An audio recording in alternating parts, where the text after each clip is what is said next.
Welcome to video number 3. We're going to discuss what you need before you can get started. So what you need to go ahead and do is open up your internet browser, go to the website aws.amazon.com/s3. That's aws.amazon.com/s3. And you're going to see this particular Amazon S3 site.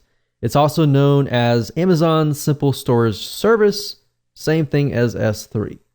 So what you need to go ahead and do is, if you don't have an AWS account, go ahead, click Create an AWS account. And then next, you need to log into your account. And if you go to the billing dashboard right here, you go down to payment methods. What you need to do is you need to add a credit card for this to work. So go ahead and do that now. And in the next video, we'll discuss different recommended softwares that you can use.